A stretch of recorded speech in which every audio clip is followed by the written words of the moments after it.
In this video, we'll start our discussion on the application of neural networks to computer vision problems.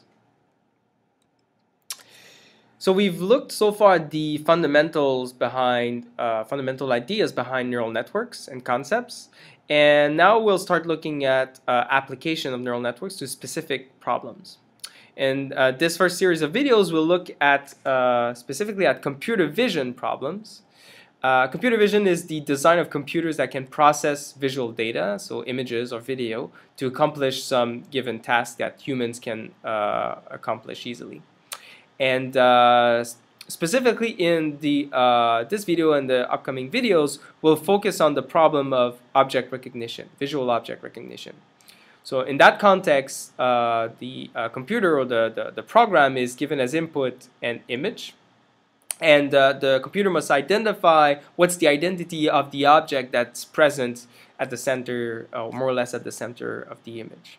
And so for instance, we have an example here from the very famous Caltech 101 dataset. It's a dataset of 101 different objects for which we have several examples of images of those objects.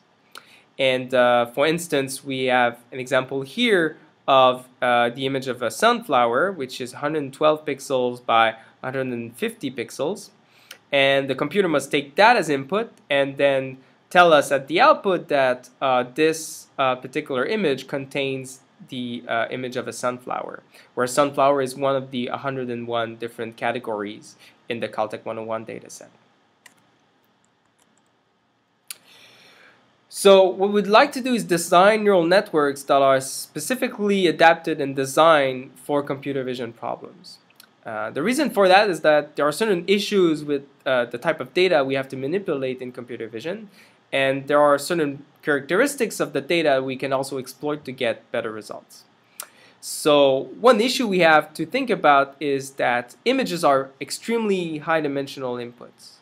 So if you have an image of 150 by 150 pixels, then what we'll have to manipulate really is 150 times 150 different inputs. So 22,500 different inputs. And that's for grayscaled images, where each input would be the intensity, the grayscale intensity of each pixel. So if we have RGB images and colors, then we have 3 times as much input elements that we have to manipulate. So this means a lot of parameters, and this means so we can be quite susceptible to overfitting, and this also means a lot of computation time if we're not careful. Okay, but also image data is particular.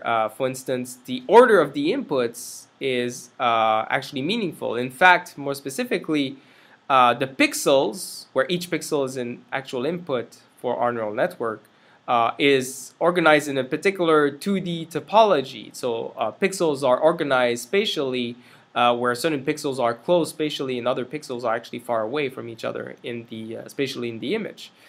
For video data, then we have a 3D topology where pixels are organized both spatially and through time.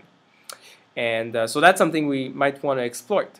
And also thinking about object recognition, there are certain invariances in the way an input image might change, which actually doesn't change the identity of the object in the image. So for instance, if we take an image and we take the object in it and we actually translate it, then that doesn't change the fact that the same object is actually present in the image. If we change the amount of illumination in the scene where we're taking a picture of the image, that doesn't also change the identity of the object in the scene. And so that's also something we would like to exploit in ideally to build some invariance and be able to generalize to new pictures of the same object where the exact position of the object has changed, or the illumination has changed in the scene.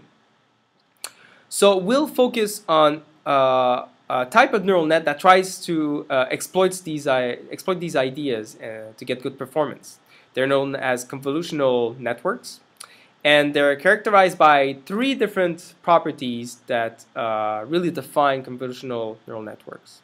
The First one is local connectivity of the hidden units, meaning that each hidden unit is going to be connected only to a small local region in the image. Parameter sharing, so the hidden units, a lot of the hidden units will share parameters with each other.